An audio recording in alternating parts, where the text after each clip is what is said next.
démarrer tranquillement. Voilà. Donc, normalement, vous devez voir le diaporama. Hein, on est OK. Voilà, bah écoutez, je vous remercie d'avoir pu répondre présent en cette fin d'année. Hein. Je sais que c'est bien chargé pour vous dans vos maisons.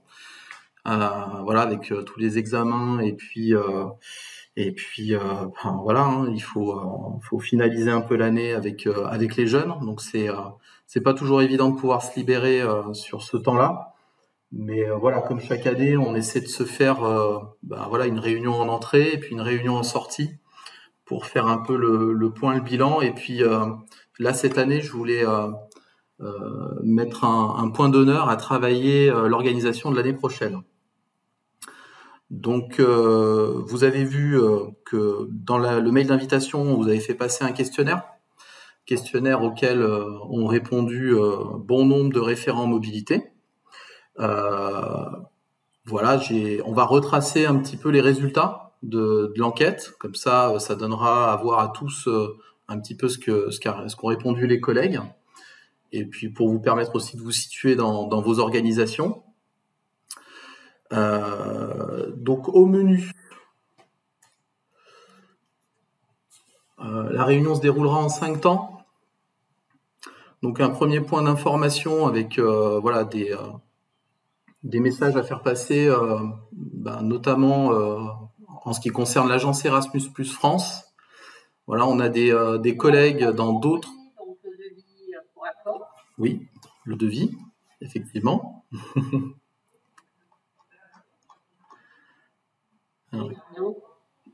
C'est Vanessa, je crois, qui a son micro ouvert. Merci Vanessa. Oui, parce que dans d'autres consortiums régionaux, au niveau des maisons familiales, il y a eu des contrôles de l'agence. Et donc, on a quelques points de vigilance à vous partager, parce qu'ils ont été bien embêtés, notamment avec les kits mobilité et le complément au contrat. Donc voilà, il y a une ou deux choses à dire là-dessus pour corriger les choses rapidement et faire en sorte qu'on ne soit pas embêté de notre côté si jamais on a un contrôle. Et puis une information aussi par rapport à la région et la bourse BRMI. Ensuite, dans un deuxième temps, on va parler des mobilités du programme 2022 et notamment du bilan annuel qui doit être réalisé. Hein. Le programme 2022, il se clôture au 31 mai, hein, donc à la fin du mois. Et donc, nous allons avoir un bilan à écrire pour l'agence. Donc forcément, on a besoin un petit peu d'avoir des informations sur vos pratiques. Donc, je vais vous expliquer un petit peu comment ça va se passer sur voilà, l'écriture du bilan. Ensuite, troisième temps, sur les enquêtes des référents mobilité. Donc là, on va retracer un peu les résultats, comme je vous disais tout à l'heure. Un quatrième point sur la partie projet pour l'année prochaine, avec les réunions, les formations et les accompagnements. Donc voilà ce qui est fait aujourd'hui et puis ce qui est projeté pour l'avenir, pour 2024-2025. Et puis on va faire un point sur le calendrier 2024-2025, voilà, voir comment il va être constitué et comment on va vous le proposer. Alors il y a encore un micro ouvert. Bonjour Hubert. C'est Hubert, je crois, qui a son micro ouvert. Bonjour, excusez-moi de mon retard. Il n'y a pas de problème. Pas de problème, on vient juste de démarrer. Voilà, donc on a été au menu. Voilà. S'il y a des questions, si voilà, vous voulez rebondir sur ce que je dis, voilà, n'hésitez pas. Voilà, vous levez la main. Si jamais je vous vois pas parce que je suis pris dans mes explications, vous prenez la parole. Voilà, vous me demandez, vous me dites que vous avez une petite question et puis je vous laisserai la parole à ce moment-là. D'accord ? Alors, sur le premier point, donc les informations importantes qui concernent l'agence Erasmus+. Alors, les contrôles qui ont été réalisés sur les fédérations régionales en Aquitaine, en Nouvelle-Aquitaine, ont montré quelques petits points importants, petits problèmes.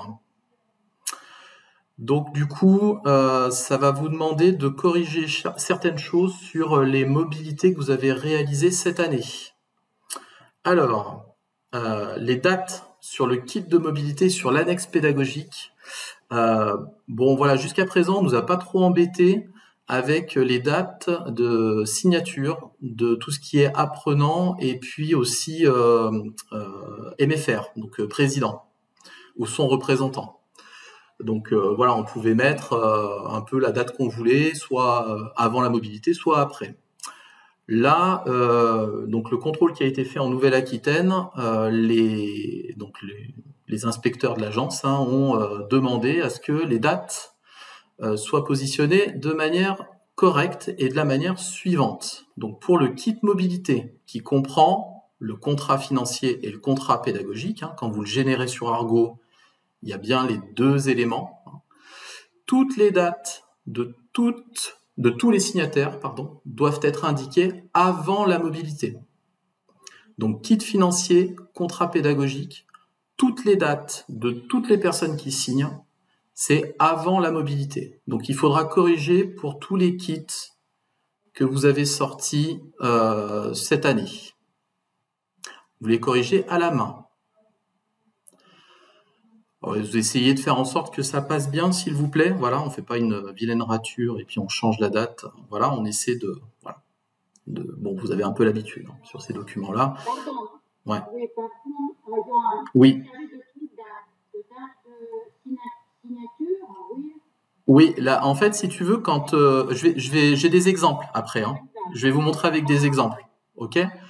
Mais voilà, en fait, il y a les encarts de signature à l'intérieur du kit. Donc, dans le kit mobilité, il y en a deux. Il y a deux encarts. Il y a l'encart qui concerne le contrat financier. Donc, dessus signe le jeune et le président de la MFR. Les dates indiquées doivent impérativement être avant le premier jour de mobilité. OK ? Pour le contrat pédagogique, même chose. Sauf que là, il y a un signataire en plus. Il y a le maître de stage de la structure d'accueil à l'étranger. Donc pareil, il faut que la signature soit indiquée avant la mobilité. Pour le deuxième document que vous générez sur Argo et qui concerne Erasmus, le complément au contrat pédagogique, toutes les dates de tous les signataires doivent être indiquées au dernier jour ou après la mobilité. D'accord ? Donc le dernier jour d'activité ou une semaine après, c'est pas un problème. Sur ce document-là, en particulier, nous, on sait, on constate qu'en général, le complément au contrat, vous le faites signer au jeune avant de partir. Donc forcément, il va mettre une date avant. Puis pareil, le président, il signe avant de partir. Donc c'est une date avant. Donc du coup, il faudra modifier, il faudra mettre soit au dernier jour, soit après la mobilité. Tout ça, je suis désolé, c'est vrai que c'est un petit peu embêtant pour vous, mais voilà, c'est important parce que Nouvelle-Aquitaine, ils risquent de devoir rendre de l'argent. Et en fait, l'agence leur annonce que les mobilités ne seront pas éligibles. Donc c'est vraiment un risque qu'il faut éviter pour nous. Catherine, je crois qu'il y avait une question. Pour le kit pédagogique, ça peut être la signature du maître d'apprentissage sur place, ça peut être le premier jour de la mobilité. Pour lequel ? Le kit. Pour le kit pédagogique, le kit avec le contrat financier et le contrat pédagogique. Oui. Le contrat pédagogique, en fait, oui. Oui. Le maître de stage à l'étranger peut signer au premier jour du Alors, stage. Non, c'est avant. Ouais. Ah, il faut le dater d'avant ? Ouais. Parce que en fait, l'agence a dit à Nouvelle-Aquitaine, mais en fait, ce contrat-là, vous ne pouvez pas le montrer au maître de stage à l'étranger le premier jour, parce que ça veut dire que vous n'avez pas travaillé, vous n'avez pas préparé la mobilité en amont pour définir quelles étaient les activités à réaliser. Ouais. Okay. D'accord ? Donc, il faut modifier. Ouais, il faut modifier. Alors, bonne nouvelle, c'est que il y aura que cela à changer ou à être vigilant. Aujourd'hui, lorsque vous générez le kit ou le complément, les dates sont déjà pré-remplies. D'accord? Donc les dates de tous les participants, enfin de tous les signataires sont déjà pré-remplies. Oui, oui, Bert. J'ai quand même une remarque par rapport au guide mobilité. Moi, je me fais signer 8-10 jours avant, je fais une réunion de parents d'élèves, je signe tout. Oui, Les dates sont avant le départ, oui, mais les maîtres de stage, on les contacte, on contact avec eux, on organise le séjour, tout ça. Et eux, ils signent le jour d'arrivée. ouais, Avec une date qui est datée de 10 jours avant. ok. Oui, voilà, c'est bon. On ne peut pas envoyer des kits Exact. dans les entreprises, signature, on peut bien passer. Tout à fait. Tu as tout à fait raison. Ouais, ouais, non, mais ça, je suis totalement d'accord. Ouais, c'est pas possible, effectivement. Enfin, c'est trop de risques, en fait, de ne pas recevoir le document en temps et en heure. Alors, donc moi, Parce que, en fait, la signature, elle est faite à la présence de formateur sur place, premier jour, et il récupère le document, c'était oui, voilà. conforme. Voilà, c'est conforme, tout à fait. Alors en fait, ce qui peut être fait, c'est que un exemplaire du kit pédagogique peut être envoyé en amont à la structure de stage par mail. Comme ça, bah, ils auront reçu le document. Par contre, on fait signer une fois qu'on est sur place. D'accord. Ok, voilà. Et ça, c'est bon, c'est valable. Voilà. Mais ce qui est important, effectivement, enfin, aux yeux d'Erasmus, c'est la date. La date montre que le kit a été montré en amont. Donc voilà, moi ce que je vous conseille vraiment, c'est le kit mobilité. Une fois que vous l'avez généré, rempli, complété, vous envoyez un exemplaire à la structure. Comme ça, au moins ils l'ont de visu. Et puis le jour où vous faites signer le document, vous leur rappelez, ben, on vous a envoyé en amont. Donc on va utiliser la date en amont pour faire valider ce kit-là. Voilà, très bien. Est-ce qu'il y avait une autre question? Non, c'était tout bon.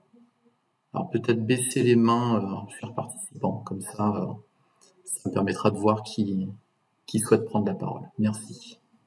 Donc voilà, aujourd'hui, plus de problème. Argo a fait une mise à jour et donc toutes les dates sont prépositionnées, pré-remplies. Vous vérifiez juste, mais normalement, les quelques bugs qu'il y avait pu avoir ont été réglés. Donc moi, j'ai regardé aujourd'hui, ça fonctionne très bien. Voilà.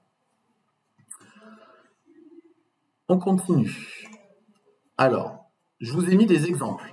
Donc j'ai pris des kits sur une MF au hasard. Donc je vous montre un petit peu ce qui vaut et ce qui est pas bon.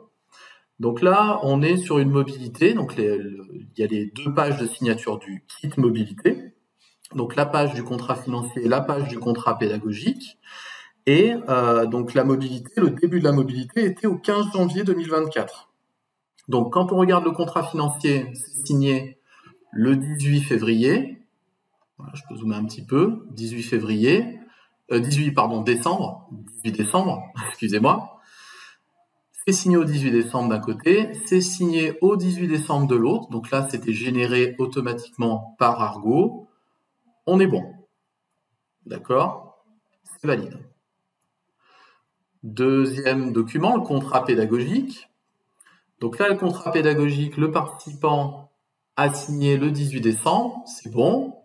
Le président a signé également le 18 décembre, c'est bon. Par contre, l'organisme d'accueil a signé le 15 janvier.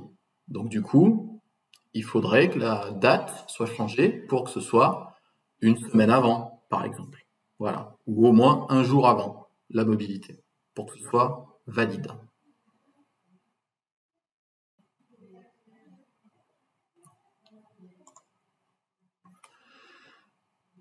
Sur donc le complément au contrat. Le complément au contrat, vous vous rappelez, il sert d'attestation de réalisation de stage. Donc c'est pour ça qu'on dit qu'il doit être signé au dernier jour. Donc là, sur ce document-là, en exemple, c'est toujours le même jeune. Donc là, on voit la signature de ce document a été faite le 18 décembre pour le jeune, le 18 décembre pour la MFR, et là, c'était bon, donc on était au 25 janvier, puisque la date de fin de stage est le 25 janvier. Donc là, il faudra changer sur ces deux dates et mettre soit le 25 janvier, soit après le 25 janvier. Donc là, la MFR aura juste à changer, il faudra changer un peu l'année, et puis le 12, il faut le transformer en 02, par exemple. Voilà, bon, c'est un peu du bidouillage, mais enfin voilà, on sera vigilant les prochaines fois. L'important, c'est qu'on corrige ça rapidement pour que ce soit OK.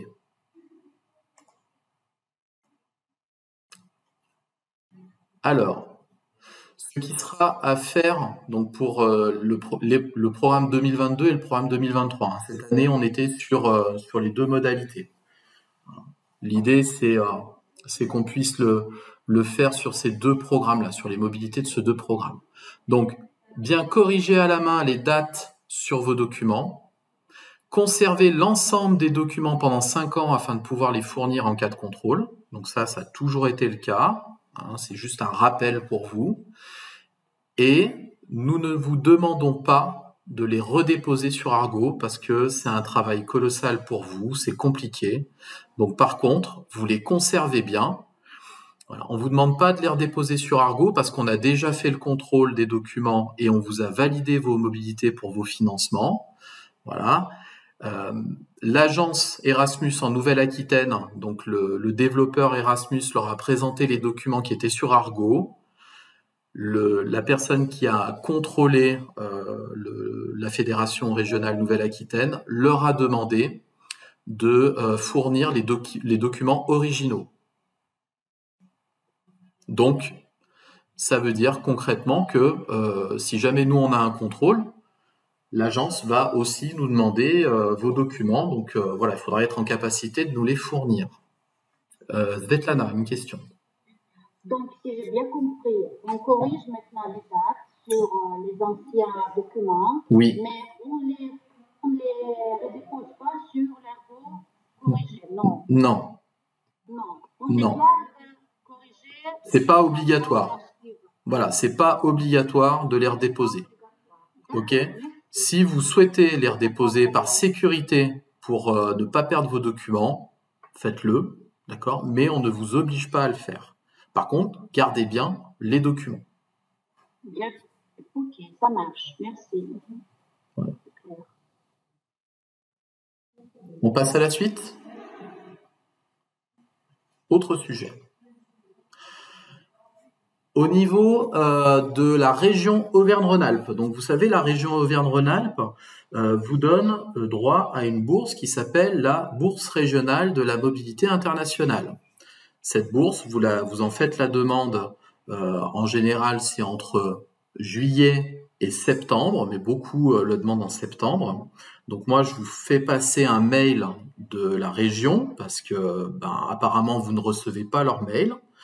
Je fais passer à l'ensemble des MFR le mail de la région, et donc vous devez faire une demande, répondre à une demande dans laquelle on vous demande d'indiquer donc le nombre de participants, le nombre de semaines de stages réalisés à l'étranger, le nombre aussi d'élèves boursiers. Tout est envoyé donc, au service de la région à Monsieur Marotel, et vous avez une réponse normalement courant octobre, de savoir combien vous avez. Alors, il y a eu pas mal de couacs du côté de la région sur cette demande de bourse-là. Pas mal d'infos qui ont été remontées de votre part, des MF, comme quoi, du coup, il n'y avait pas eu de réponse, on n'avait pas d'accusé de réception, comme quoi la demande avait bien été reçue.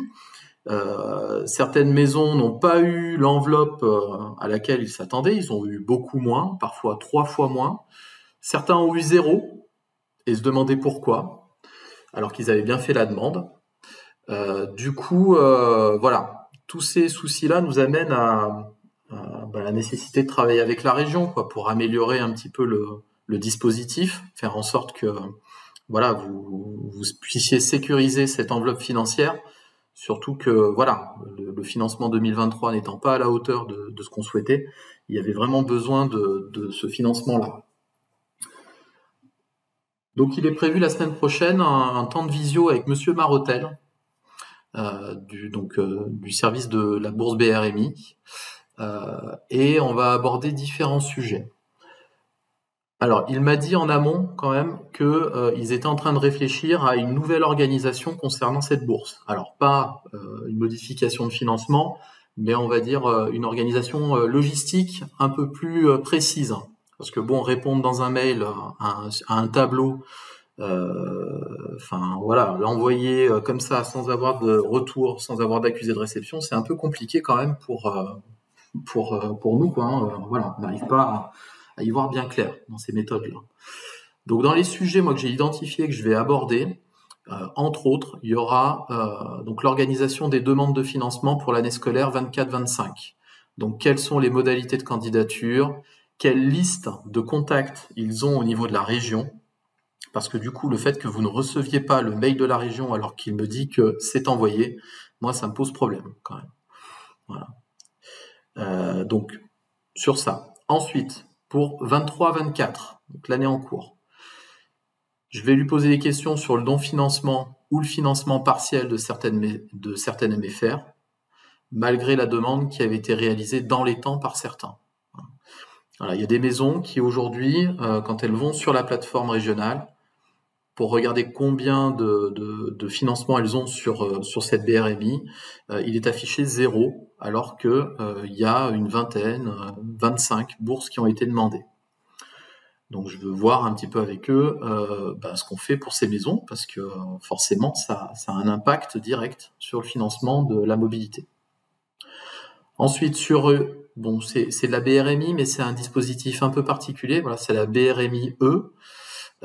Donc c'est pour financer les mobilités internationales des étudiants qui sont sur des diplômes de niveau 6. Alors attention, les BTS, eux, restent sur la BRMI classique puisqu'ils sont considérés comme des lycéens. Donc pour la BRMI étudiante, je veux voir un petit peu au niveau du financement des titres pro, puisqu'il y a quelques maisons qui sont intéressées pour développer de la mobilité internationale sur leurs titres de niveau 6. Et voilà, voir un petit peu ce qui est possible de faire pour eux. Et enfin, pour une bonne communication avec la région, parce que pour certains, vous avez envoyé beaucoup de mails et vous n'avez pas eu beaucoup de réponses de leur part. Voilà, donc quels interlocuteurs, quel mode de communication on détermine ensemble, voilà, pour pouvoir avoir des réponses claires et rapides.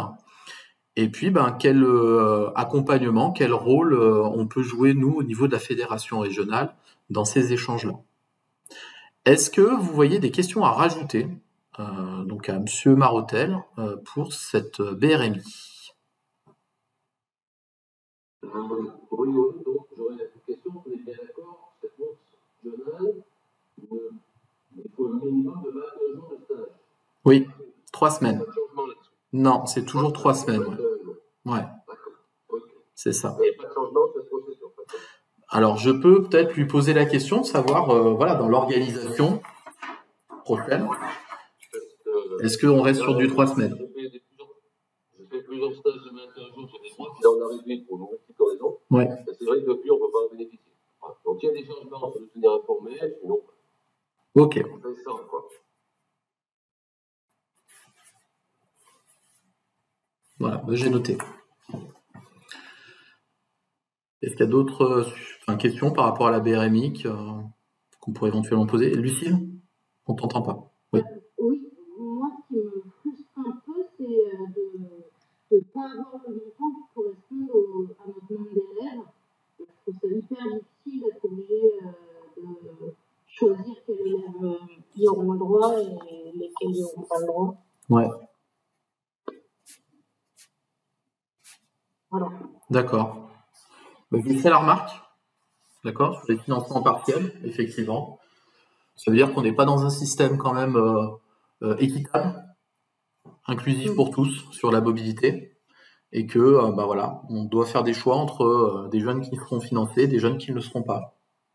Surtout avec les apprentis, on dit que les apprentis doivent oui. payer le moins possible et ils ne sont pas tous financés. Ouais. Et puis ils sont beaucoup plus financés quand ils le sont. Ouais. Sur cette BRMI. Ouais. Ok. Alors, il y a aussi Igor. Ouais, en plus, c'est juste un retour d'expérience. Moi, depuis toujours, en fait, la bourse mobilité, même si la version jeune, on la récupère, on intègre dans l'enveloppe globale. Tout à fait. Justement, sauf la partie des bourses, les 200 € de coût pour les boursiers. Oui. Ça permet quand même de glisser du coup pour tout le monde et voilà, on a toujours contre retours négatifs des familles en leur expliquant bien. Tout à fait. Tout à C'est fait. une subvention qui est pour la maison familiale qui a été faite aux jeunes, mais qu'on participe à l'enveloppe globale. Exactement. Voilà. Les 200, s'il y a une bourse, par exemple, si c'est un élève boursier et qu'il a le droit aux 200 € en plus, on lui laisse en argent de poche, ça lui permet de faire ses petits achats, souvenirs quand il est sur place. La partie qui est obligatoire, hein, le forfait, on a tout à fait le droit, même si ce sont des apprentis, hein, on a tout à fait le droit de demander aux familles de rétrocéder cette partie-là de la bourse, donc les 90 € par semaine et par jeune. Voilà. Ok. On avance. Alors, sur les mobilités du programme 2022, alors j'aurais pu mettre aussi 2023 potentiellement, en gros c'est sur l'année scolaire actuelle, voilà, 2022-2023, donc année scolaire 2023-2024. Donc il y a des bourses qui ont été financées sur le programme 2022, c'est celui qu'on va clôturer, mais il y a aussi les mobilités qui sont sur le programme 2023 que vous avez réalisé, et donc là l'idée ça va être de nous alimenter à la fédération régionale, de nous alimenter pour voilà, qu'on puisse donner beaucoup d'exemples, parce que l'agence attend vraiment ça, hein, beaucoup d'exemples sur ce que vous conduisez auprès des jeunes dans le cadre de vos mobilités. Voilà, vous faites des tas de choses avec les jeunes, plein d'activités, de préparation, d'organisation. Vous les faites intervenir, participer, présenter des choses. Sur les mobilités, il y a des projets qui se conduisent, qui sont vraiment super et qui sont à mettre en valeur. Quand vous rentrez, vous faites des restitutions, vous faites des événements de clôture, vous faites des tas de trucs. Voilà, nous, depuis la fédération régionale, parfois on voit des choses, parfois on voit pas les choses. Et on a besoin, voilà, que vous nous partagiez un petit peu votre retour d'expérience. Donc, voilà, la nécessité de compléter un bilan annuel des mobilités réalisées. Donc, j'avais informé sur le fait qu'il existait sur Argo un encart spécial où on pouvait compléter les bilans annuels. Bon, à ce jour, il y a quelques référents qui ont complété les choses, mais globalement, la grande majorité n'ont pas complété ces éléments-là. Donc, ce qu'on vous demande, c'est, voilà, avant le 15 juin, puisque nous, on doit envoyer le bilan final le 30 juin, avant le 15 juin, donc c'est dans un mois, il faudra, voilà, compléter ces bilans qui sont, on vous rappelle, obligatoires dans le cadre Erasmus+, pour le consortium. Hein, on doit, voilà, quand on conduit des mobilités Erasmus dans le cadre d'un consortium, on doit voilà, rendre compte un petit peu des activités qui ont été conduites. Alors, pour vous montrer un petit peu où ça se situe. Donc ça se passe sur Argo. Le diaporama, vous l'aurez. Hein. D'ailleurs, il est déjà disponible sur Argo Drive. Hein, vous pourrez le récupérer.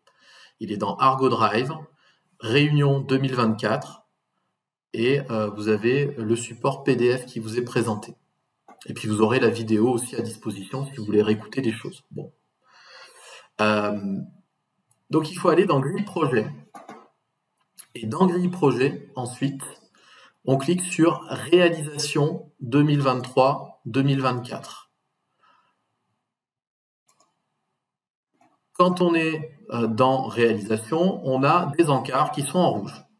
Alors, il faut les compléter. Alors, vous avez des encarts d'abord sur une partie questions transversales. Les questions transversales reprennent les priorités du programme Erasmus de l'agence, qui sont inclusion et diversité, développement durable et éco-responsabilité, et également l'enseignement numérique. Alors j'ai fait remarquer aux gestionnaires de la plateforme qu'il en manquait un. Il manque citoyenneté européenne, valeurs et démocratie. Donc j'espère qu'il le rajoutera prochainement. Donc là en fait, vous indiquez comment vous avez mis en valeur, développé des notions en lien avec ces thématiques dans le cadre de la préparation, la réalisation ou le bilan de vos mobilités. Voilà, un exemple, Moi, quand je conduisais des mobilités, j'allais au Danemark. Le Danemark, ils sont à la pointe au niveau des transports publics, hein, et notamment, ils utilisent énormément le vélo. Et donc, voilà, on faisait un petit travail avec les jeunes pour essayer de voir quels étaient les avantages et les inconvénients de ce système-là. Et puis, voilà, on travaillait là-dessus pour dire, qu'est-ce que ça vous fait penser, est-ce que vous voyez ça en France, est-ce que ça se développe, etc., etc. Et donc, on était quand même sur des notions de développement durable et d'éco-responsabilité, voilà, avec l'utilisation importante du vélo. Donc ça, voilà, ça marche dans plein de pays, hein, les Pays-Bas, tout ça. Après, vous pouvez trouver d'autres thématiques qui sont peut-être un peu plus reliées aussi au domaine pro, hein, ce que les jeunes peuvent observer dans les structures de stage en termes de respect de l'environnement et de développement durable. Voilà. Donc en fait, il faut vous notez des exemples, des choses que vous avez observées, que vous faites avec les jeunes, etc., etc., pour que nous on puisse alimenter avec des exemples. Sur l'enseignement numérique, alors souvent on se dit mais qu'est-ce qu'on va mettre là-dedans? L'enseignement numérique, hein, vous développez beaucoup de stratégies aujourd'hui avec tout ce qui va être réseaux sociaux, communication à distance. Il y en a certains, je sais, qui font des visios avec les maîtres de stage avant la mobilité. Voilà, toutes ces choses-là, je pense que vous pouvez les mettre en avant, en valeur. Il y en a même qui font des carnets de voyage avec des sites internet. Enfin voilà, tous ces outils-là participent à l'enseignement au numérique, quoi. On fait utiliser aux jeunes des outils digitaux. Donc c'est intéressant. Voilà, vous n'êtes pas obligé d'en mettre 50 lignes, mais voilà, donnez-nous quelques exemples de pratiques, de choses que vous faites qui sont très pertinentes. Ensuite, comment avez-vous communiqué et diffusé les résultats des activités du projet? Donc là, c'est sur après la mobilité, hein. Voilà, c'est comment, ou pendant aussi, hein, puisque pendant, il y en a plein qui font aussi des communications sur leur mobilité. Donc c'est de dire voilà quel type de médias, quel réseau vous avez utilisé pour communiquer sur les mobilités qui ont été réalisées. Et puis voilà le petit bilan qui a été fait, il a été fait de quelle manière. Voilà, donc il y a les portes ouvertes, l'assemblée générale, qu'est-ce que vous y faites, il y a les événements de clôture, il y a les Erasmus Days, enfin bon voilà, il y a tout un tas en fait d'activités que vous pouvez mettre en valeur dans cette partie-là. Ensuite, comment se sont déroulées les relations avec les partenaires? Ah, il y a Maïna qui veut intervenir. Oui, Maïna? Oui, excuse-moi de te couper. Je pensais à ce que tu disais, les exemples que tu donnais. Est-ce qu'il faut des preuves aussi qu'on conserve? Par exemple, imaginons on fait une restitution à une AG. Est-ce que il nous faut, je sais pas, une photo, un document signé, quelque chose qui justifie, qui prouve que les jeunes ont fait une restitution? Ouais.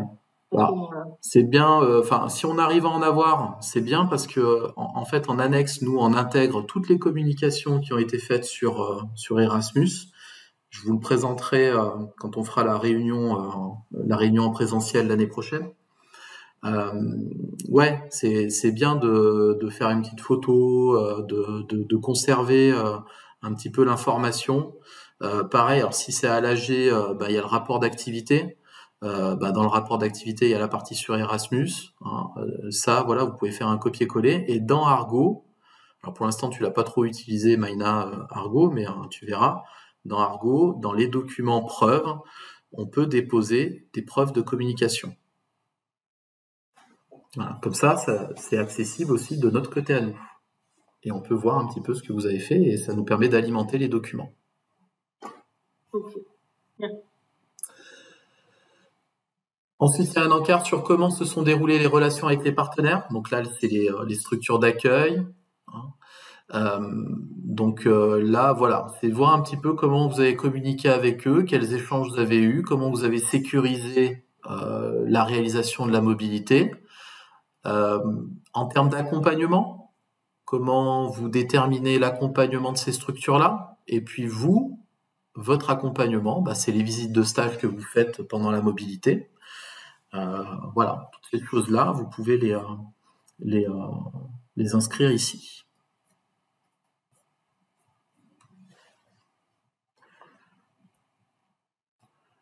Ensuite, alors c'est pas forcément bien dans l'ordre, hein, mais enfin l'ordre temporel de la réalisation du mobilité. Hein. Bon, on s'adapte. Hein. L'organisation de votre établissement pour conduire le projet a-t-elle été satisfaisante pour mettre en place un projet de qualité? Donc là, voilà, on est sur je dirais la conduite du projet. Hein. En dessous, vous avez quelques petites indications. Alors, on n'arrive pas trop à lire, mais vous verrez quand vous êtes sur la plateforme, c'est beaucoup plus lisible. Hein. Les moyens humains, les liens avec le CA, quels éléments vous ont permis de bien réussir vos mobilités, quels freins faudrait-il lever pour gérer le projet, quels souhaits de changement pour l'année prochaine, comment vous retrouvez-vous dans ce projet, quels accompagnements supplémentaires auriez-vous besoin. Voilà. Il y a une partie en fait dans le rapport à faire, à produire, qui demande un petit peu voilà, quelles sont les compétences qui ont été travaillées par les référents mobilité, qui ont été développées chez les référents mobilité, et également quels sont les points d'amélioration. Donc voilà, on doit écrire des choses par rapport à ça. Pensez, quand vous avez écrit, à bien sauvegarder en cliquant sur la petite disquette. Hein, vous ne quittez pas la page comme ça ne sauvegarde pas automatiquement. On sauvegarde. Et après, vous voyez, là, il y a un petit plus à côté. Donc on va venir dessus, sur ce petit plus. Alors dans le petit plus, voilà, on était sur des éléments généraux par rapport à vos mobilités. Donc ça concernait tout type de mobilité. Là, quand on clique sur activité, on a les différents types d'activités de mobilité qui sont financées dans le cadre du programme Erasmus+. Donc, il y a les concours de métier qu'on ne fait pas, à mon grand regret, les mobilités de groupe qui arrivent l'année prochaine, mais qui sont déjà présentes à l'intérieur, les mobilités courtes, donc c'est ce que vous faites là actuellement. Ça marche aussi, ça, pour les mobilités dans le scolaire, hein, d'accord ? Il y a ça aussi. Hein. Donc les mobilités courtes. Alors les scolaires, par contre, vous serez dans mobilité de groupe. Hein. Donc les mobilités longues, là, ce sont les Erasmus Plus Pro qui sont conduits à Annecy et Saint-Laurent-de-Chamousset. Les stages d'observation des personnels, les missions d'enseignement ou de formation des personnels, les cours et formations suivis par les personnels, et puis après, c'est des mobilités entrantes avec des experts ou des enseignants. Donc là, il faut sélectionner la modalité que vous avez développée dans votre mobilité. Il y a une question de Karen. On t'entend pas, Karen. Excusez-moi, là c'est mieux? Oui. Ouais. Non, en fait, j'avais levé la main, mais tu as répondu tout de suite à ma question. Les Erasmus scolaires, c'est bien la mobilité de groupe. Oui, c'est ça. Déjà, ok, merci. C'est ça. Donc du coup, vous sélectionnez la bonne modalité. Donc moi, ce que j'ai fait là dans l'exemple, c'est que j'ai sélectionné mobilité courte, de courte durée à des fins d'apprentissage. Et donc, on a 3 encarts qui se développent. Et donc 3 questions à laquelle vous devez répondre. Alors, il y a tout d'abord, vous pouvez inscrire des objectifs d'établissement. Hein, en cliquant sur le petit plus, vous pouvez mettre vos objectifs dans le cadre des mobilités. Donc, quels objectifs pour les jeunes, pour l'équipe, pour l'AMFR. Voilà, vous mettez ce que vous voulez, vous formulez un objectif. Et puis, ensuite, des questions. Quelles sont les problématiques, les besoins qui vous incitent à travailler cet objectif? Donc, là, on est sur les besoins initiaux, les constats que vous avez pu faire vis-à-vis de la nécessité de développer un projet de mobilité dans votre maison. Alors, ça peut être par exemple le besoin d'ouvrir nos jeunes à la culture européenne, à la découverte de l'autre, etc., etc. D'accord ? Comment les activités que vous souhaitez mettre en place vont répondre à vos besoins et à cet objectif? Donc, si vous mettez plusieurs objectifs, hein, vous mettez cet objectif au pluriel, ces objectifs. Et vous pouvez faire 3 petits paragraphes pour essayer d'expliquer un petit peu comment les activités que vous conduisez vont répondre aux besoins. Donc, si je reprends mon exemple sur le besoin d'ouvrir les jeunes à d'autres cultures, on va développer en amont une préparation pour voilà, découvrir un pays européen, une culture européenne, découvrir les valeurs européennes, voir un petit peu comment ce pays est organisé. Donc voilà, les aspects géographiques, démographiques, historiques. On va travailler là-dessus. Et puis voilà, ça va nous aider à mieux préparer la mobilité, à mieux préparer les jeunes à intégrer ce pays-là. On va leur apprendre quelques bribes de mots du pays qui va nous accueillir. Voilà, comment on dit bonjour, au revoir. Donc ça permettra de faciliter l'intégration et la communication avec d'autres personnes, etc., etc., etc. Donc voilà. Et ensuite, comment allez-vous suivre et évaluer vos progrès par rapport à cette activité et à votre objectif? Donc là, ce qui peut être intéressant de voir, c'est de faire le parallèle entre voilà, les activités que vous avez conduites, et puis après au retour, c'est comment vous valorisez ces activités-là. Comment vous vérifiez que les jeunes, du coup, ils sont plus ouverts culturellement. C'est pas seulement un constat qu'on peut faire en l'état, quoi. Hein. Évidemment, le jeune, il va changer dans sa façon de penser, dans sa façon de concevoir les choses. Il va peut-être être un peu plus mature, etc., etc. Mais voilà, c'est d'avoir aussi des outils qui permettent d'évaluer ça. Donc, quand vous leur faites faire un rapport de stage sur le pays qui a été, sur la structure de stage qui a été où les jeunes ont été, quand vous leur faites faire un oral de présentation face à un public, face à leurs parents, face aux maîtres de stage, et ben ça, forcément, c'est des outils d'évaluation qui vont vous permettre de noter et de mesurer concrètement qu'est-ce qui est acquis et qu'est-ce qui n'est peut-être pas acquis totalement. Voilà. Donc voilà, c'est ces outils-là d'évaluation pour voir, voilà, dans votre objectif, comment vous avez progressé par rapport à ça.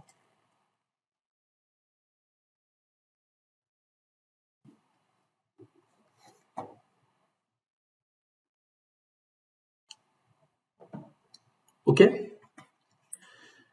Est-ce qu'il y a des questions? Parfait. Alors, ceux qui conduisent des mobilités adultes, hein, pareil, hein, vous avez, je reviens sur la page précédente, hein, vous rentrez, donc en général, c'est des personnels période d'observation en situation de travail. Et puis là, bon, faites-les bosser. Les moniteurs qui sont partis en mobilité, hein. Vous leur demandez ouais, de compléter des éléments aussi de leur côté, quoi. Voilà. Il faut qu'ils vous aident. Hein.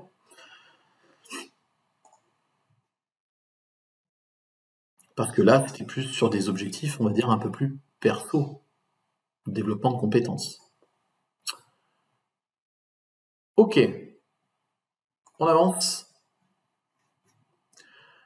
Et donc là, on passe au 3. Alors Maïna, elle a une question, je crois. Oui, excuse-moi, c'était du coup sur la diapo d'avant. Oui. Je voulais être sûre d'avoir compris les moniteurs qui vont accompagner les jeunes sur une mobilité. Oui. Quand tu remplis là, on est d'accord, on évalue donc les compétences acquises par les jeunes par rapport aux objectifs de départ. Est-ce qu'on crée une nouvelle, on génère une nouvelle page en revenant en arrière, en cliquant sur le deuxième onglet que tu disais pour les moniteurs, et on refait le même job? Ouais, c'est ça. En fait, quand tu es là, tu as complété, tu sauvegardes. D'accord. Ensuite, tu peux recliquer là sur le plus. Et quand tu cliques sur le plus, ça rajoute ici. Enfin, ça te rouvre cette fenêtre-là et tu peux rajouter. Et ensuite, pour naviguer d'un onglet à l'autre, c'est la question transversale, apprenant courte durée. Si tu en rajoutes un, ça se rajoute, etc. etc. Ok. D'accord, merci. Alors, on va parler un petit peu de l'enquête concernant les référents mobilité. Alors, l'enquête, je l'ai fermée, je crois, hier en fin de journée.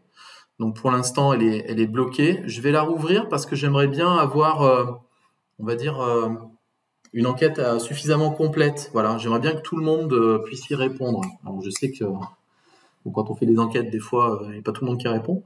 Mais là, j'aimerais bien que ce soit suffisamment exhaustif parce que ça peut avoir quand même un impact pour l'année prochaine et il peut y avoir quelques ajustements sur certains points. Et puis, voilà, je crois que avoir quand même un visu sur qui vous êtes et quelles sont vos appréhensions, les problématiques que vous pouvez rencontrer dans vos maisons, les difficultés, et puis aussi les bénéfices. C'est quand même important qu'on puisse le prendre en considération et puis qu'on puisse l'exprimer à un moment donné, parce que le référent mobilité, parfois, il se sent un peu seul dans sa maison. C'est compliqué, c'est du job, c'est beaucoup d'heures aussi parfois un peu, perso, voilà, de l'investissement personnel pour pouvoir réaliser des projets qui sont les premiers projets pour les jeunes, quoi, dans nos maisons. C'est-à-dire que quand ils partent de la maison familiale, ils se souviennent quasiment que de ça au bout de 15-20 ans, quoi. Voilà. Donc c'est important, voilà, qu'on puisse prendre en compte tous ces éléments-là. Donc j'ai 37 réponses, à la date d'hier, hein. 33 maisons représentées, ça veut dire que dans certaines maisons, il y a plusieurs référents mobilité, ce qui est bien, voilà, on n'est pas seul face à l'ampleur de la tâche. Donc référent, qui êtes-vous? Alors j'avais une première question sur votre ancienneté. Donc on voit que c'est quand même assez équilibré malgré tout. Alors il y a on va dire une bonne part d'entre vous qui démarrent, quasiment un quart des 37. Il y en a qui ont peu d'expérience, 1 à 2 ans. Il y en a une bonne part, plus d'un quart, qui ont entre 3 et 5 ans d'expérience. Un petit 13% qui ont entre 5 et 10 ans d'expérience, et puis une bonne part aussi qui sont référents mobilité depuis assez longtemps, ont plus de 10 ans d'expérience. Alors sachant que 1% dans le camembert représente un peu moins de 3%. Ok, juste à titre indicatif.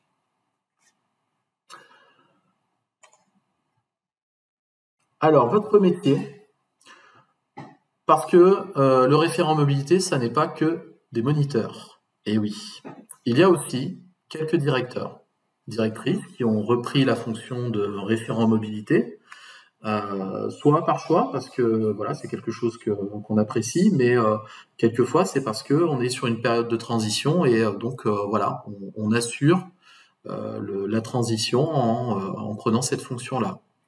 On a aussi quelques secrétaires comptables qui sont référents mobilité. Voilà. Alors, c'est pas simple pour elles, parce que vous pouvez imaginer que sur la conduite des activités pédagogiques, il faudra vraiment se reposer sur l'équipe pédago, les activités de préparation des jeunes. Ensuite, on a aussi des personnels de vie résidentielle qui sont référents mobilité. Donc pas simple non plus. Et c'est quelque chose qui est présent et qu'il faut aussi prendre en compte dans les organisations. Et ça nous amène à penser que le relais avec l'équipe est important pour la bonne conduite des mobilités.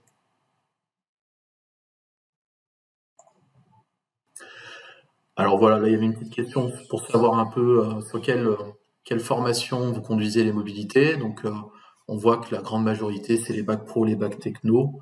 Après, il y a quelques autres modalités qui ont été proposées. Voilà, donc parfois, et même assez souvent, on conduit des mobilités sur plusieurs niveaux à la fois. Nombre de jeunes ou d'adultes qui sont partis en mobilité cumulée sur l'année. Donc là, on voit que le gros des troupes fait partir entre 1 et 20 mobilités, plus de 50%. Et après, on a quelques maisons qui font pas mal de mobilités, plus de 50. Pas mal de maisons aussi qui sont entre 30 et 50 mobilités. Donc voilà, ça permet de voir un peu en termes de volume ce que ça représente pour chaque maison.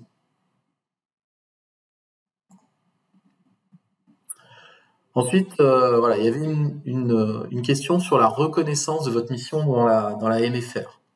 Cette question, elle me paraît importante parce que je discute quand même pas mal avec vous, et puis même mes collègues, Gaël et puis Tiffany.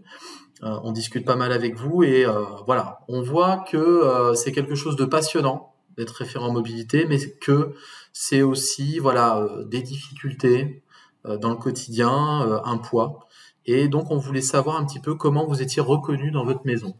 Donc, la grande majorité, la quasi-totalité d'entre vous, vous êtes bien identifiés en tant que référent mobilité dans la MFR. Donc ça, déjà, c'est un point fort. Les 2/3 d'entre vous, vous possédez une décharge horaire pour votre mission. Alors, ces personnes-là, c'est une décharge horaire qui, j'imagine, est officialisée, d'accord, marquée. Pour certains, voilà, c'est pas officiel, mais au niveau du temps de face à face, parfois, voilà, on est un petit peu en dessous de la moyenne, de la moyenne indiquée. Donc voilà, on peut dire qu'il y a eu aussi une décharge à ce moment-là pour la partie développement de projet. Mais c'est pas marqué en tant que tel que c'est réservé pour la mobilité. Ça peut être pour plein d'autres choses. Voilà. Ensuite, vous disposez de suffisamment de temps et de moyens pour réaliser cette mission. Voilà, vous aimeriez faire, je suppose, les mobilités parfaites, et forcément, tout ne rentre pas. Donc là, on n'a que 11% des personnes qui répondent de manière favorable. Vous travaillez en coordination avec l'équipe pédagogique dans le cadre de votre mission. 63% d'entre vous, c'est le cas. Moi, là, ça me pose question. Et je me dis, là, il y a un enjeu. Voilà. Parce qu'il y a quasiment 40% d'entre vous où c'est pas le cas. Hein, le projet de mobilité, on l'a toujours dit, c'est pas le projet d'une personne. Ça n'a pas de sens. C'est le projet d'un établissement, c'est le projet d'une équipe. Donc, voilà, il faudra qu'on trouve les moyens pour faire en sorte que l'équipe aussi soit impliquée, parce que les jeunes font des stages, donc il y a une partie pro. Forcément, derrière, il y a quelque chose à faire pour faire le lien avec l'équipe pédago. Il y a des soft skills qu'on veut développer. Il y a des connaissances sur la culture européenne, sur la connaissance des autres. Donc, il y a des modules généraux aussi à l'intérieur. Voilà, il faut qu'on travaille là-dessus ensemble pour faire en sorte qu'on augmente ce chiffre-là, parce que voilà, selon nous, c'était pas, c'est révélateur. Voilà, c'est révélateur et il y a un travail à faire. Et puis alors, autre surprise, vous disposez d'une fiche mission identifiant clairement les activités du référent mobilité, 31%. Donc c'est pas de votre faute. Il existe, et ça a été produit par le consortium, une très belle fiche mission du référent mobilité, avec toutes les activités détaillées du référent mobilité. Il y a même les activités des développeurs Erasmus au niveau de la fédération régionale, et il y a les liens de relation avec un schéma qui sont proposés. Et donc là, 3 personnes sur 10 ont eu une fiche mission, et donc cette fiche mission qu'on détient au niveau régional, on la repartagera à l'ensemble des directeurs, pour que vous puissiez voir un petit peu qu'est-ce qu'on met derrière la fonction de référent mobilité, parce que c'est quand même important qu'on sache un petit peu quand on est référent mobilité dans le consortium de la fédération régionale, quelles sont les missions qui nous incombent, pour avoir l'idée de l'éventail de toutes les choses qui sont possibles de faire, quoi. Voilà. Donc on reviendra dessus avec les directions. Vous l'avez, je ne sais pas si vous l'avez vu, cette fiche référent mobilité, non, de la FR. C'est peut-être des fois, il y a peut-être des maisons où c'est le directeur a produit une fiche mission. Mais nous on a quelque chose, on a un support sur lequel c'était à l'époque Charlotte et Valérie qui avaient beaucoup travaillé dessus. Donc je pense qu'elles y ont passé quand même beaucoup de temps. C'est pas pour qu'on garde ça dans nos serveurs là, dans un coin, et que ça prenne la poussière. Question, Lucille?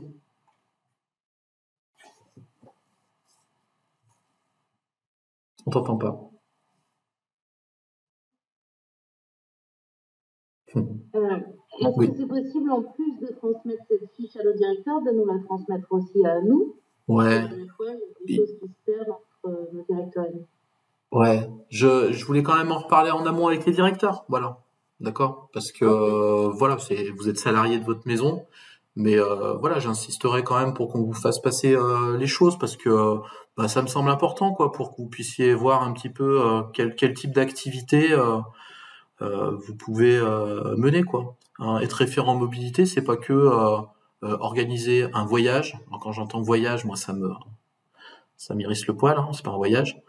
Organiser le voyage, faire partir les jeunes, les accompagner, et puis rentrer, et puis voilà, c'est terminé, quoi. C'est pas ça, Erasmus. Il y a plein de choses à faire intéressantes. Alors, comment vous sentez-vous dans votre mission de référent mobilité? Voilà. Je ne sais pas si on vous a déjà posé la question. Alors, j'ai mis plein de modalités différentes. Il n'y avait pas tout, je sais.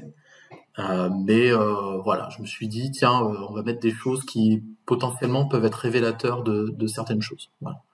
Donc cette mission me permet de m'épanouir dans mon travail, et puis c'est une bouffée d'air frais dans mon quotidien de travail. Voilà. Donc il y a quand même pas mal de personnes qui sont dans ces situations-là, alors sachant qu'on pouvait cocher plusieurs modalités. Hein. Voilà. Donc du coup là c'est 43% sur 37 personnes interrogées. C'est une bouffée d'air frais, donc ok. Elle a du sens pour moi, mais je me sens fatigué par la lourdeur du projet. Donc là, la moitié d'entre vous, c'est le cas. Elle a du sens, mais la pression et le stress sont importants. Donc c'est peut-être le point le plus élevé, 65% de toutes les modalités. Donc il y a peut-être voilà, un point d'attention particulier à mettre là-dessus, sur la pression et le stress que peuvent générer ces projets-là. Elle a du sens, mais je me sens plutôt seul dans le projet. 22%. Plus le temps passe et plus je perds une partie de ma motivation, 24%. Je me sens parfois en difficulté, mais je peux compter sur mes collègues, 22%. Je me sens parfois en difficulté, mais je me débrouille tout seul, voilà, 41%. J'adore, mais mon contexte de travail n'est pas toujours idéal, 27%. C'est plutôt une contrainte, je n'avais pas le choix, heureusement que 3%. Je ne me sens plus motivé, 11%. Et nous sommes plusieurs à tenir ce rôle, ce qui m'aide au quotidien, 24%. Voilà. Donc, les chiffres sont là.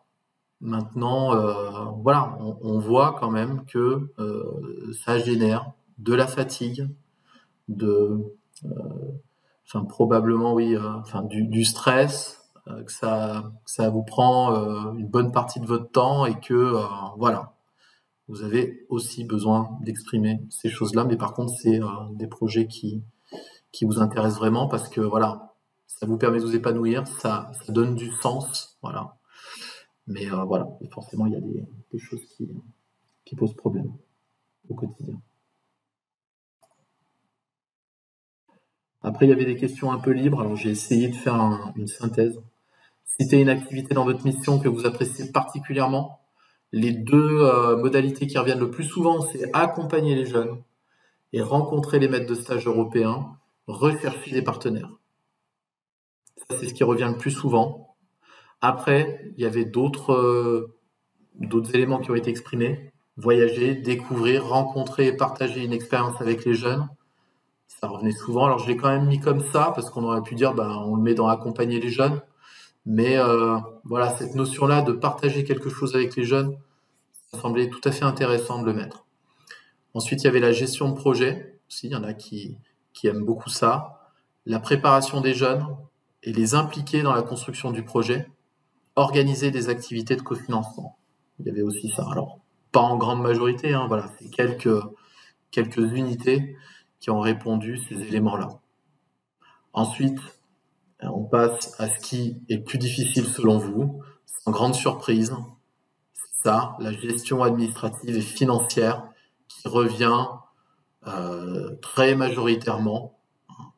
Voilà, c'est quelque chose qui pose énormément de problèmes et donc voilà, il va falloir qu'on travaille aussi là-dessus parce que voilà, on a ce besoin-là de vous accompagner parce que on a besoin de vous quoi pour conduire les mobilités chez les jeunes. Donc il faut qu'on trouve des solutions. Difficulté pour impliquer les collègues, la recherche de partenaires qui est aussi difficile, la logistique, négocier avec les maîtres d'apprentissage, donc là c'est les maîtres d'apprentissage français qui ne veulent pas forcément laisser partir nos jeunes, préparer les jeunes, produire des supports de communication et intégrer et valoriser la mobilité dans la formation. Alors, produire des supports de communication, c'est pas des supports de communication externes, hein, j'imaginais. Je voyais plutôt ça, voilà, produire des supports de communication pour communiquer avec les parents, avec les maîtres de stage, avec les structures d'accueil. Voilà, je pense qu'il y avait un global dans cette réponse-là, voilà, plutôt en interne.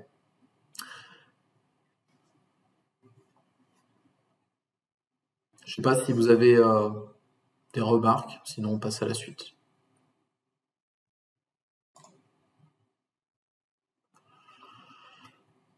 Donc le point du... Oui. C'est l'enquête, où est-ce qu'on le retrouve? Parce que, bon, je sais pas. L'enquête? Parce que tu n'as pas répondu, Hubert? Ouais, l'enquête, ouais. Parce que où est-ce qu'on le retrouve? Non, je pense pas avoir répondu. Dans le mail initial que j'avais fait pour l'invitation. Alors, sachant que là actuellement, elle est fermée, l'enquête. Donc, il faut que je la rouvrirai à l'issue de la réunion. D'accord, ok, bon, ouais. Alors, je peux peut-être vous la retrouver, vous partager le lien. Comme ça, alors je peux pas ouvrir. Okay. Tac. Attends, j'en ai pour une seconde. C'est là.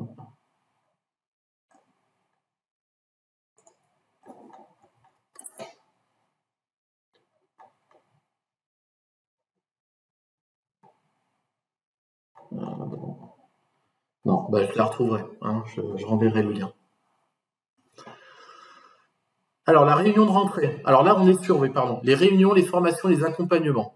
Donc, tout ce qui est actuellement mis en place et tout ce qui est projeté pour la fois prochaine. Donc, dans le questionnaire, je vous ai demandé pas mal de choses sur des idées qu'on a pu avoir au niveau de la FR pour travailler sur davantage d'accompagnement, davantage de formation. Alors, bien entendu, ce n'est pas des choses là qui sont obligatoires. Hein, c'est des choses, des activités qui sont facultatives. Mais ça nous semblait quand même important parce qu'on a de la ressource, on a la capacité de partager des contenus. Et donc, comment on accompagne les référents dans leurs fonctions, comment on les outille pour conduire des activités avec les jeunes, des activités qui répondent aux attentes de l'agence. Et donc, dans les propositions, déjà, il y avait une première question sur la réunion de rentrée. Après, une activité qu'on souhaitait mettre en place avec les rendez-vous de la mobilité. Et donc ça, c'est peut-être le sujet central pour accompagner et former les référents. Et puis, la formation de 3 jours au démarrage, parce que la nécessité le confirme. Hein, il y a beaucoup de nouveaux référents mobilité. Et donc, cette nécessité de former les référents sur la préparation, la réalisation et la valorisation des mobilités. Donc, on va parler de tout ça maintenant. Alors, sur la réunion de rentrée, elle n'est pas spécialement remise en question. Hein. On a quasiment 95% des répondants qui sont OK avec cette réunion-là.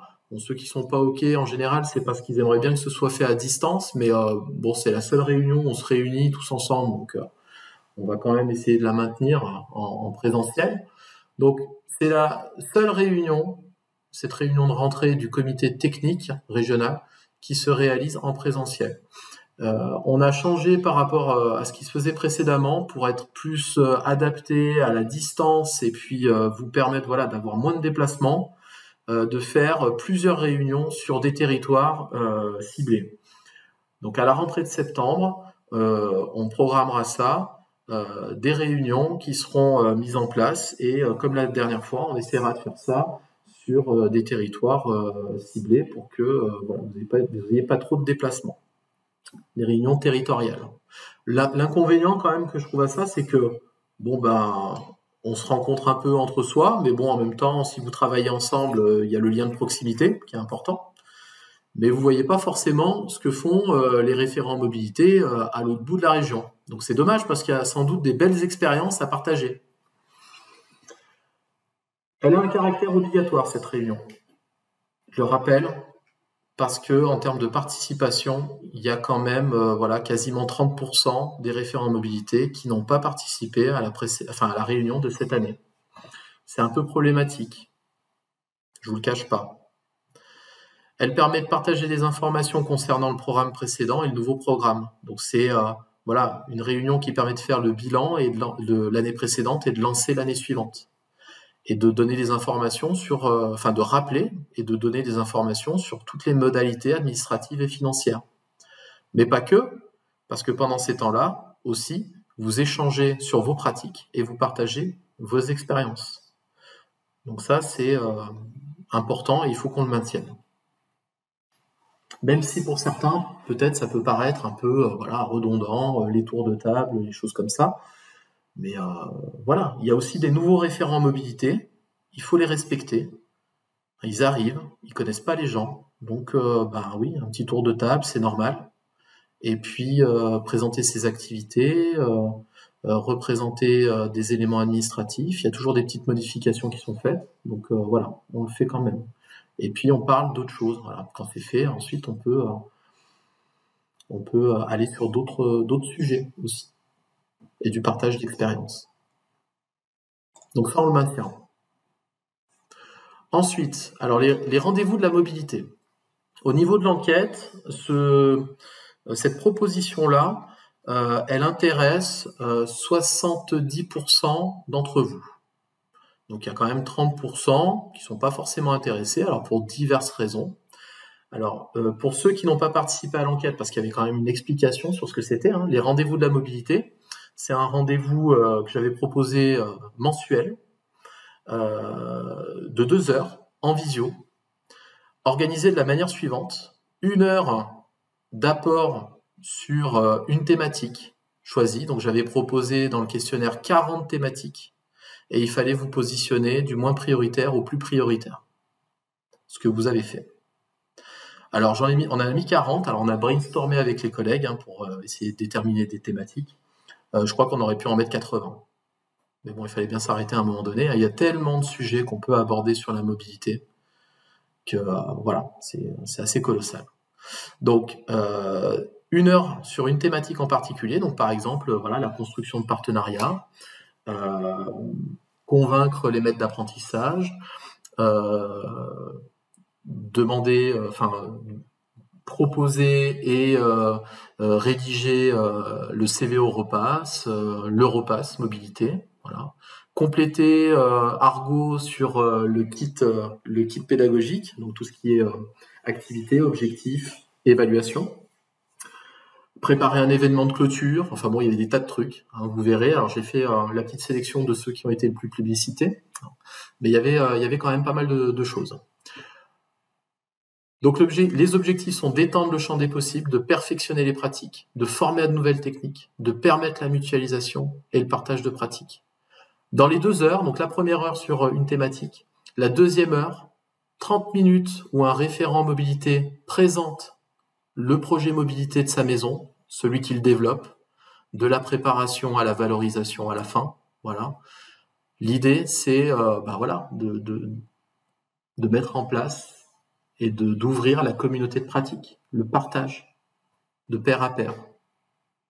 Et là, ça permettra au référent mobilité du Cantal de partager son expérience avec le référent mobilité de Haute-Savoie.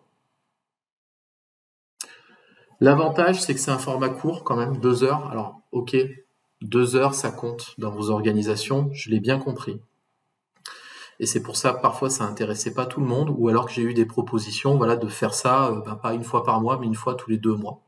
Alors j'ai trouvé une solution. Donc, on la fera en visio, voilà, pour permettre de réunir le plus de monde possible. Une fois par mois, d'octobre à mai, ce qui fera 7 visios. Il y aura en priorité la production de supports qui seront utilisables de votre côté pour vos activités. Donc des supports utilisables. Il y aura des outils partagés. Toutes les visios seront enregistrées et mises en ligne avec les supports et tout, vous y aurez accès aussi. Comme ça permettra à ceux qui ne peuvent pas suivre de le suivre en différé.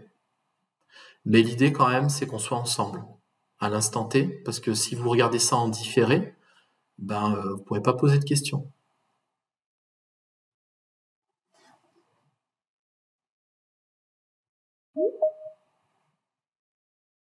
Oui, Élodie ?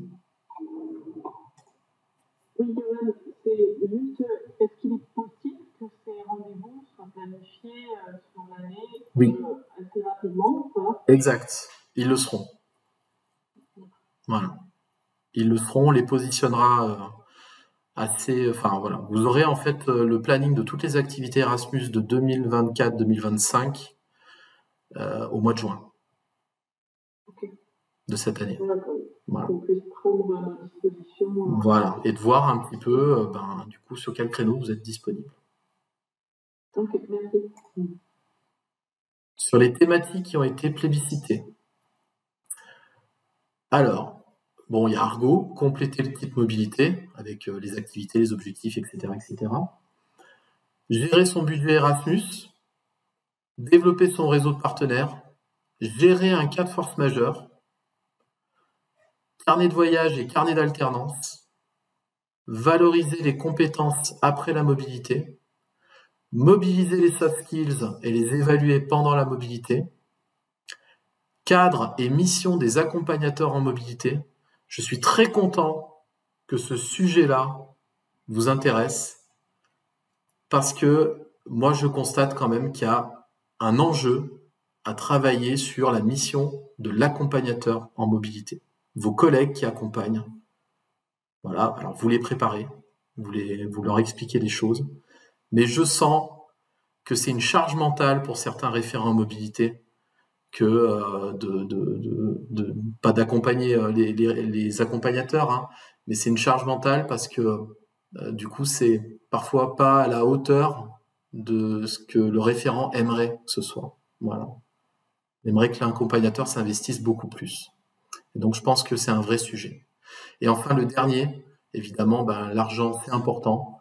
Comment on cofinance sa mobilité et comment on mobilise les apprenants autour de ce cofinancement-là. Voilà, donc il y a beaucoup de sujets, il y en a plus que 7.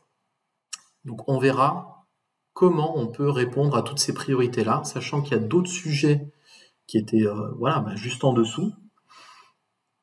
Écoutez, c'est une première année, on verra la suite. On travaillera ça. Alors par contre, il y avait des sujets qui vous ont pas branché spécialement, mais moi que je trouve important parce que c'est les priorités Erasmus, inclusion et diversité, transformation numérique, environnement et lutte contre le changement climatique, participation à la vie démocratique, valeurs communes et engagement civique. On verra parce que je pense que ces éléments-là seront peut-être transversaux avec les thématiques qui ont été publicitées, avec certaines thématiques. Donc on verra comment on peut intégrer ces thématiques-là à l'intérieur de vos choix.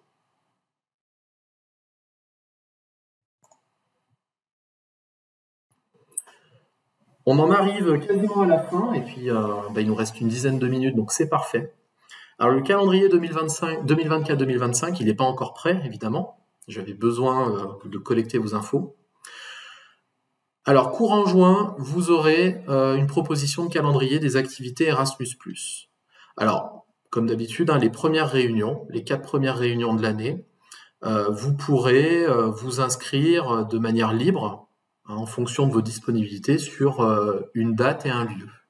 Il n'y a pas de souci. Parfois, vous êtes obligé de vous éloigner un petit peu parce que vous n'êtes pas disponible sur la date de la réunion la plus proche de chez vous. Bon, c'est comme ça. De toute façon, c'est sûr qu'on est très nombreux. Ça ne peut pas convenir à tout le monde. Donc, les dates de réunion du comité technique, elles seront positionnées entre septembre et octobre. Il y aura 4 ou 5 dates et lieux différents. Plus, il y aura aussi des réunions de candidature en visio sur décembre-janvier.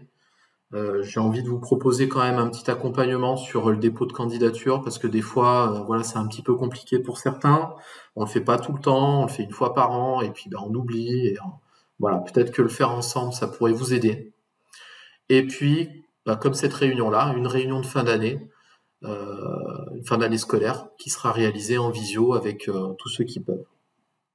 Donc ça sera positionné sur le calendrier. Ensuite, il y aura aussi une date spécifique pour ceux qui ont fait le choix en EFP de faire des mobilités de groupe. C'est une nouvelle modalité. C'est pas la même chose que les stages courts, les stages de courte durée.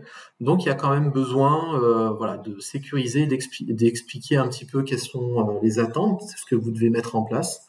Et donc ça, on essaiera aussi de la caler assez rapidement sur le début de l'année scolaire parce que, vous allez conduire la préparation. Donc, c'est important qu'on puisse voir ça ensemble. Ensuite, les créneaux pour les 7 visios, les rendez-vous de la mobilité, entre octobre et mai. Ensuite, on aura également une formation de 3 jours qui est proposée. C'est pas obligatoire, mais ça a intéressé quand même près de la moitié d'entre vous. À une époque, il y avait une formation pour les référents mobilité. Alors ça s'appelait pas formation référent mobilité, mais c'était une autre modalité. Elle était proposée sur 2 jours de mémoire.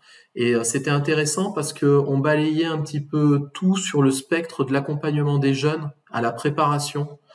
Et comme il y a quand même pas mal de nouveaux référents mobilité, je me suis dit que ça pouvait éventuellement intéresser plusieurs d'entre vous de faire une proposition de formation de 3 jours spécifique aux référents mobilité, avec un premier jour plutôt centré sur la préparation au départ, avec beaucoup d'outils que vous pouvez mobiliser chez les jeunes, des animations, des activités, des choses qui prennent pas beaucoup de temps. Voilà, sur 15 minutes de cours, on peut proposer une petite activité au démarrage, et puis en fait, on aura fait de la préparation au départ pendant le cours de français.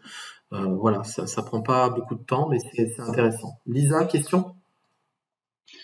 Oui, vous pensez la faire en visio ou...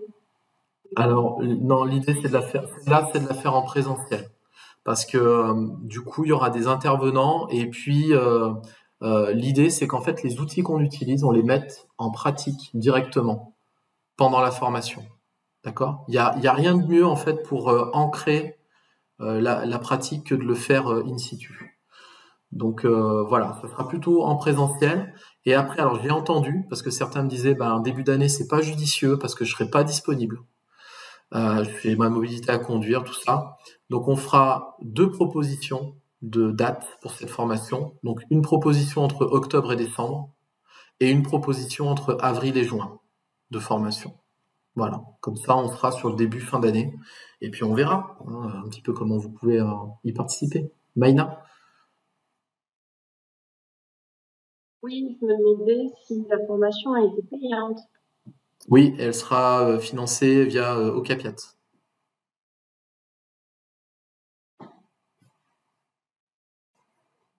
Elle n'est pas encore au catalogue, mais elle le sera. Ensuite, une petite virgule, la formation Mon Anglais. J'avais dit aux collègues qui développent cette formation que j'allais en parler. Alors, la formation Mon Anglais, c'est aussi une proposition qui démarre en septembre. Alors, on a 5 collègues qui sont monitrices d'anglais. Il n'y a que des filles. 5 monitrices d'anglais qui ont travaillé sur le développement d'une formation linguistique à destination des moniteurs. Et oui, nous innovons dans la région Auvergne-Rhône-Alpes. C'est une formation qui est à destination des salariés et qui sera gratuite. L'idée, c'est quoi ? C'est de permettre peut-être à certains référents qui ne sont pas hyper à l'aise en anglais, on n'est pas obligé d'être expert en anglais pour être référent mobilité, j'en suis la preuve. Donc ça permet quand même d'avoir un espace d'échange et de discussion et de travail pour développer ses compétences linguistiques. Et puis c'est toujours aussi dans le cadre des accompagnateurs.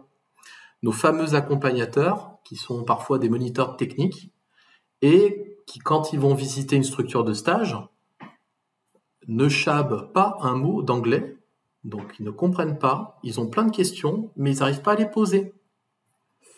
Et donc potentiellement, ça peut être intéressant pour eux de commencer à se dérouiller en anglais.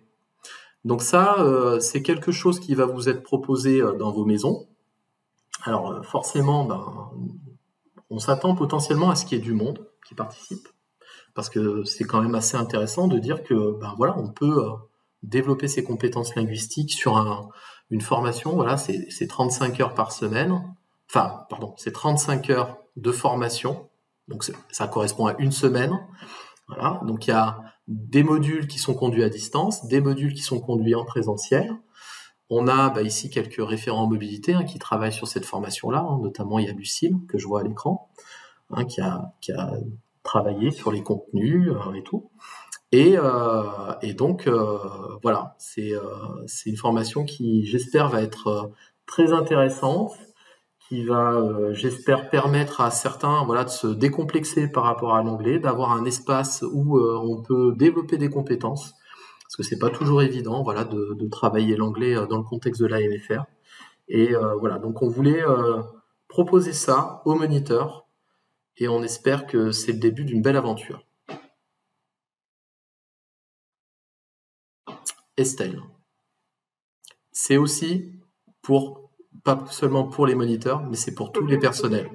C'est pour tous les personnels. Merci. Ouais. Pour tous les personnels, et c'est même aussi pour les administrateurs des MFR. Voilà. On l'ouvre vraiment assez large, cette formation. Voilà. Je vous ai mis 2 save the dates.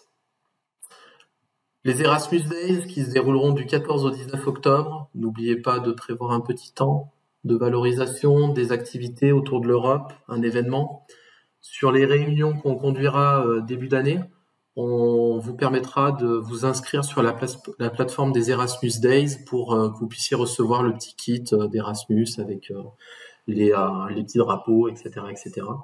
Et puis vous nous faites un petit événement, un repas à thème sur un pays, et puis vous décorez toute la salle, vous faites une belle photo et vous partagez ça sur les réseaux. Erasmus adore. Et puis il y a un événement régional, un grand événement régional qui sera prévu le 10 avril 2025. C'est un événement Erasmus+ régional. Et rapidement, on vous communiquera les informations puisqu'on va vous mobiliser. J'ai été moniteur, j'ai fait des événements Erasmus au niveau régional. Moi, je me rappelle de ce que j'attendais, c'était que mes jeunes soient mis en valeur sur ces journées-là. Donc, ça sera quelque chose qu'on mettra un point d'honneur à mettre en place. Voilà, que les jeunes puissent s'exprimer. Et donc, ce concours, cet événement régional, la date est partagée avec le prochain concours d'éloquence. Le concours d'éloquence aura pour thématique le voyage, et donc ça sera l'occasion pour les jeunes de mettre en avant leur expérience au travers de ce concours-là aussi. Voilà.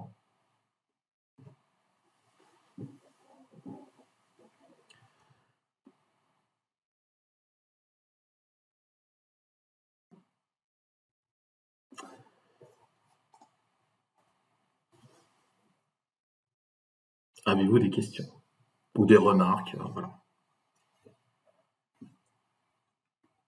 Est-ce que... Oui. Concernant juste le financement des séjours 2023-2024, oui. Sur les premiers apports, 60% de la subvention. Oui. Nous, on est parti le 7 avril, donc fin avril. Oui. On n'a toujours pas les financements d'avant-départ, je ne sais pas. D'accord. Okay. Il en est au niveau de la région.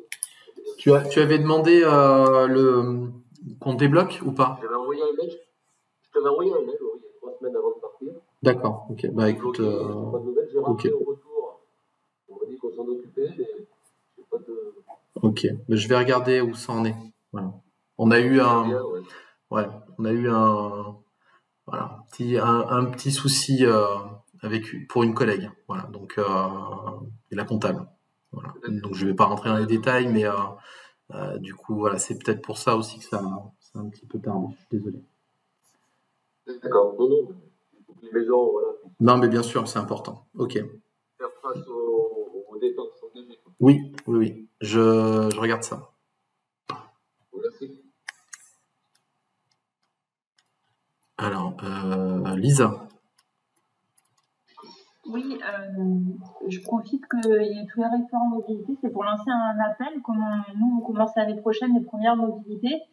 Et si certains ont des contacts, des organismes intermédiaires pour nous aider à trouver des structures de stage avec qui ils aiment bien travailler et qui veulent bien partager, je suis preneuse. Et je me dis, je suis peut-être pas la seule à être preneuse, donc je suis pas la première à être en poste là, à commencer mon poste en tant que référente mobilité. Voilà. Si vous avez des contacts, moi je suis intéressée. Alors, en plus, je prends la parole sur les organismes intermédiaires. On essaye petit à petit de moins utiliser les organismes intermédiaires, parce qu'en fait l'agence n'est pas forcément pour. Voilà.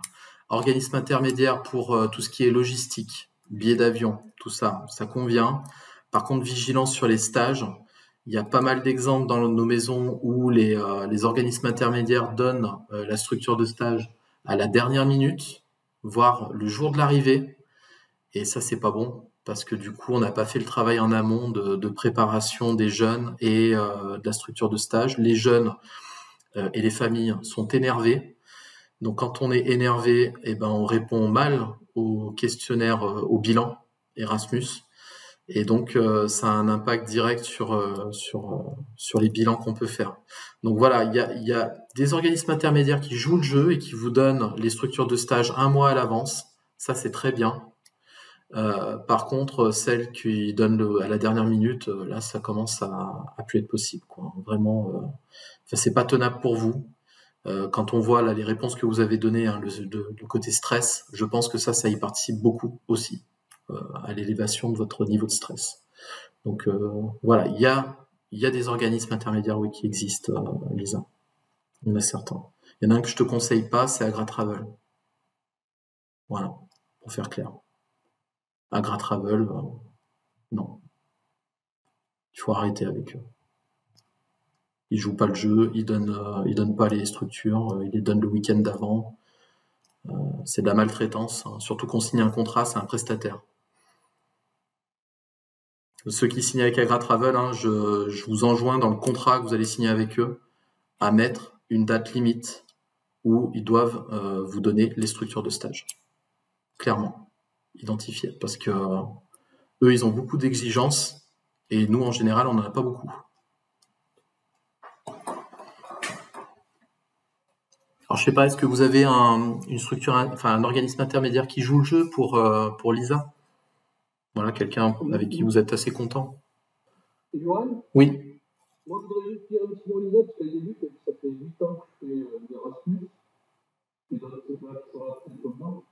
C'est juste pour dire qu'elle consomera beaucoup plus qu'elle le fait d'elle-même sans un organisme, en termes de connaissances sur le territoire et de qualité relationnelle avec les entreprises sur le long terme, parce et ça les coûtera surtout beaucoup moins cher. Parce que les organismes qu'elle a fait en bourse, pour se donner une idée, nous, à la bourse, même avec les 70%, on arrive à faire des vies culturelles, de la conduite sous-marine, en plus de tout ce qu'on fait, les gens plusieurs fois dans la semaine, plusieurs fois dans les 3 semaines au resto, parce qu'on peut encore le faire financièrement. Pour les collègues qui travaillent des bourses, en fait, ils se créent une bourse et ils les mettent en famille d'accueil. Beaucoup. Donc, c'est juste un témoignage, et comme ça. Merci Igor, et il est précieux. Aujourd'hui, on connaît les gens c'est une commune de 6 000 habitants. On connaît les gens, on y va chaque année. Voilà, aujourd'hui, on fait des mails. Les gens savent qu'on vient chaque année et connaissent l'école. Je pense que c'est intéressant aussi peut-être de réfléchir à voir une mobilité sur place pour chercher des partenaires où tu souhaites aller. Merci Igor. Svetlana? J'ai une question par rapport de cette plateforme qui existait avant pour des langues OLS. Oui, c'est EU Academy maintenant. Hein? Elle fonctionne cette plateforme? Elle fonctionne, mais elle est moins bien. Malheureusement. Ouais, alors j'avais fait passer un mail l'année dernière sur dans le mail il y avait un guide d'accompagnement sur le démarrage sur EU Academy. Il faut que chaque jeune crée un compte EU Login pour se loguer sur EU Academy puisque c'est une plateforme européenne et ensuite il faut faire le placement test English. Si c'est en anglais, si EU Academy. Oui. Ah, Academy. Ouais, EU Europe. Je pense que j'ai essayé, je n'ai pas réussi. C'est vrai? Les gens qui doivent créer leur compte, c'est ça? Ouais. Et oui, c'est plus comme OLS où tu avais un compte global et puis du coup, tu manageais ton groupe. Là, c'est tout un individuel. D'accord. Merci. Moi, j'ai essayé. Ouais. Oui. C'est le prénom. Oui. J'ai essayé de le faire, moi, avec les jeunes avant de partir, là, mais il y en a qui ont réussi à se connecter, il y en a qui ont réussi à aller au bout. Donc, j'ai pas récupéré tous les documents, enfin, toutes les attestations. Tu peux les récupérer plus tard. Oui, parce qu'il y en a, je ne sais même pas s'ils sont allés jusqu'au bout. Enfin, ça a été un petit peu le soir, là. Donc, d'accord. Je ne sais pas si je vais pouvoir récupérer. Ouais, voilà, c'est ça qui est pas évident, c'est qu'on peut pas forcément les suivre en direct sur ce qu'ils font, parce qu'on n'a pas la vue comme c'était le cas sur OLS. Et bon, voilà. J'étais avec eux plus ou moins, mais j'étais à l'info, mais il y en a qui n'avaient pas leur mail. Non mais voilà, bien sûr. C'est ça. Donc, on verra ça. Ok. Elsa. Oui, alors moi, c'était une question par rapport aux bourses de la région Mobilité Internationale. Oui. Dont on parlait tout à l'heure. En fait, moi, j'ai transmis mon chèque de bourse des élèves et j'arrive pas à comprendre à quel endroit on trouve justement l'attestation des RMI sur la plateforme. Alors, je suis désolé, je n'ai pas de compte dessus, parce que on n'est pas un établissement. Je sais pas si quelqu'un peut renseigner Elsa, voilà, de voir où ça se situe sur la plateforme régionale. Je sais pas.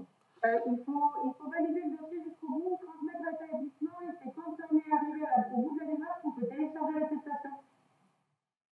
Alors moi, j'ai mis justement transmettre à l'établissement et à ce moment-là, je tombe sur un récapitulatif. C'est ce document-là? Non, tu dois, en bas, tu dois pouvoir télécharger l'attestation normalement. Juste en dessous. Je fais une copie écran, puis je te l'envoie. Ok, super. Merci Estelle. C'est exactement, c'est ça. Je t'envoie ça tout à l'heure. Merci beaucoup. Super. C'est tout bon? Ok. Bah écoutez, on a dépassé de 10 minutes, mais on n'est pas si mal que ça. Là, il y a un petit message dans la conversation. Je sais pas si... Hop, ok. Bon, bah, c'est un petit message d'au revoir. Très bien. Eh ben, écoutez, merci à tout le monde. Voilà, le PowerPoint est disponible dans Argo Drive. Donc vous pouvez le télécharger. Il est dans le dossier Réunion 2024. Je vais faire de toute manière un petit mail bilan à l'ensemble des référents en mobilité, puisqu'il y en a quand même pas mal qui n'ont pas pu se connecter. Et puis la vidéo sera disponible aussi prochainement. Bon, vous étiez là en direct live, je pense pas que vous regardiez cette vidéo. Je vais poser une question. Oui, Catherine. Oui, en fait, là, par rapport à notre conversation d'hier, en fait, j'ai commencé à rentrer un kit de mobilité pour les mobilités personnelles. Oui. Tu voulais voir ce que j'ai mis, toi, tu pourras avoir accès. Ouais, je peux regarder, ouais. Là, je l'ai pas encore fait, j'ai juste fait les introductions. D'accord. Par contre, je t'envoie un mail comme je l'ai fait. Ok. Un œil avant que je le dise, peut-être. Ouais. Ouais, tu me fais un mail et comme ça, je vérifie, ouais.